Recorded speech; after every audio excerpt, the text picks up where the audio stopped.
నేను అడుగుతున్న అధ్యక్ష మీ ద్వారా ప్రతిపక్షాన్ని, ఈ రాష్ట్రాన్ని పంజాబ్ రాష్ట్రాన్ని మీరు చూసిండ్రు. పంజాబ్ రాష్ట్రాన్ని ఈరోజు డ్రగ్స్ మహమ్మారి పట్టి పీడించడంతో ఈరోజు గ్రామాలలో పేద మహిళలు, ధనవంతులు శ్రీమంతులు కాదు, పేదలు భార్య తల్లి కూలికి పోయి సంపాదించిన డబ్బులో భర్తలను సోదరులను ఇవాళ డ్రగ్స్కి అలవాటు పడి బాధపడుతుంటే వాళ్ళకు అందులో సంపాదించిన కొంత డబ్బు పెట్టి డ్రగ్స్ కొని ఇచ్చే పరిస్థితి వచ్చింది. ఈ పరిస్థితి పంజాబ్ రాష్ట్రాన్ని నిర్వీర్యం చేసింది అధ్యక్ష. పంజాబ్లో యంగ్ విడోస్ చిన్న వయసులోనే మహిళలు వితంతువులుగా మారుతుంటే డ్రగ్స్ బారిన పడి ఈరోజు చావులను మనం కల్లారో చూస్తుంటే, రాష్ట్రమే నిర్వీర్యం అయిపోతుంటే, యువత డ్రగ్స్ బారిలో పడి చచ్చిపోతుంటే, తెలంగాణ రాష్ట్రంలో పూర్తిగా కూకటి వేళ్లతో పెకిలించి వేయాల్సిన ఈ డ్రగ్స్ మహమ్మారి విషయంలో ఎందుకు విచారణలో ఈ ప్రభుత్వం ఆనాడు జాప్యం వహించింది, ఎందుకు నిర్లక్ష్యం వహించింది, ఎందుకు దీని మీద చర్యలు తీసుకోవడానికి నార్కటిక్ డిపార్ట్మెంట్కు, డిఆర్ఐ డిపార్ట్మెంట్కు, ఈడీ డిపార్ట్మెంట్కు ఎందుకు సంపూర్ణమైన సమాచారాన్ని ఇవ్వలేదని నేను అడుగుతున్నా అధ్యక్ష.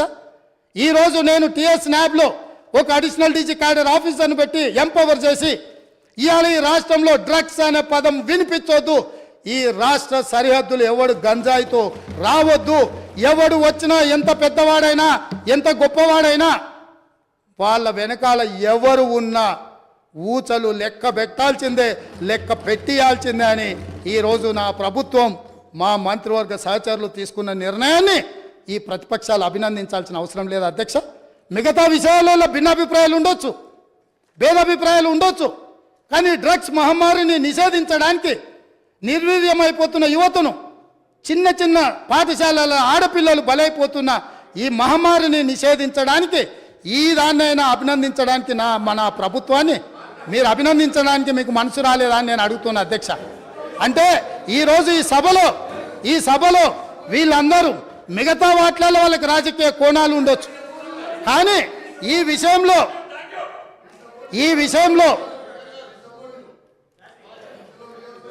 రన్నింగ్ కామెంట్ చేయకండి దయచేసి ప్లీజ్.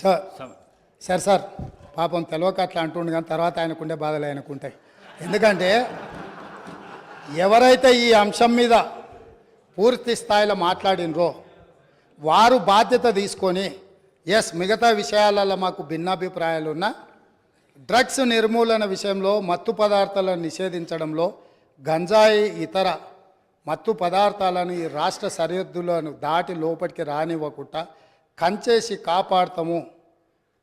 కాపాడాల్సిన బాధ్యత ఈ 119 మంది శాసనసభ్యుల మీద ఉన్నది అని మనందరం ఏకగ్రీవంగా ఈ విషయంలో ఒక అభిప్రాయానికి వచ్చినుంటే ఎంత మంచి సందేశం ఇవాళ తెలంగాణ ప్రజలకు చేరుండేది అధ్యక్ష.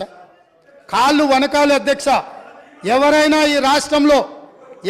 ఈ రాష్ట్రంలో గంజాయి కానీ, కొకైన్ కానీ, హెరాయిన్ కానీ ఇట్లాంటివి రకరకాల ఎన్నో పేర్లు పలకడానికి కూడా నాకు రాదు అధ్యక్ష. వీటన్నిటినీ 100% ఉక్కు పాదంతో అణిచివేస్తాం, ఎంత వాళ్ళున్నా బొక్కలేస్తామనే నిబద్ధతతో మా ప్రభుత్వం పనిచేయబోతుంది. దీనికైనా వాళ్ళు పూర్తి స్థాయిలో మద్దతు పలకాలి అని చెప్పి మీ ద్వారా వారికి విజ్ఞప్తి చేస్తున్నా అధ్యక్ష. అదేవిధంగా అధ్యక్ష,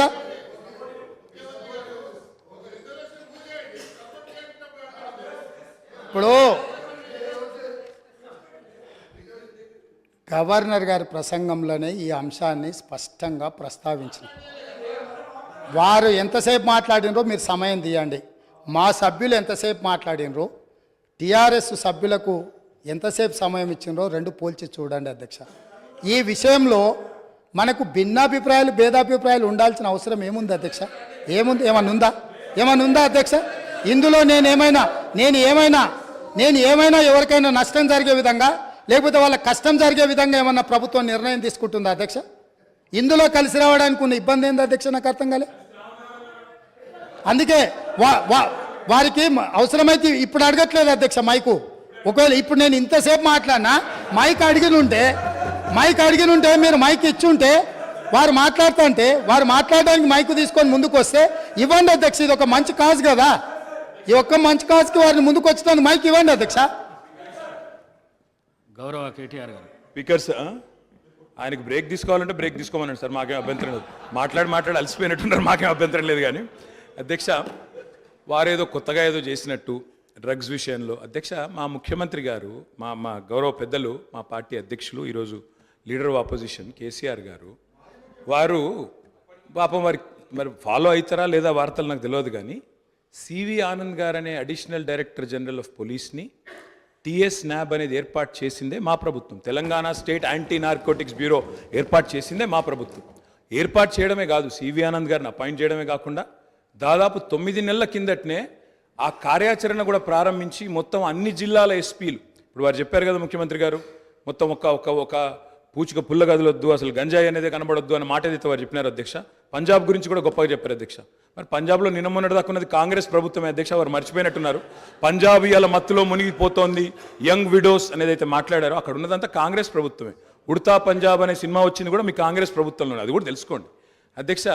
భిన్నాభిప్రాయం ఉంది అన్నారు, ఎక్కడుంది అధ్యక్ష భిన్నాభిప్రాయం? అధ్యక్ష మేము ఒకవేళ భిన్నాభిప్రాయం ఉంటే మా ప్రభుత్వం ఎందుకు పెడుతుంది అధ్యక్ష? Telangana state anti narcotics bureau ఎందుకు పెడుతుంది? ఎందుకు సివి ఆనంద్ లాంటి కాంపిటెంట్ ఆఫీసర్ని పెడుతుంది?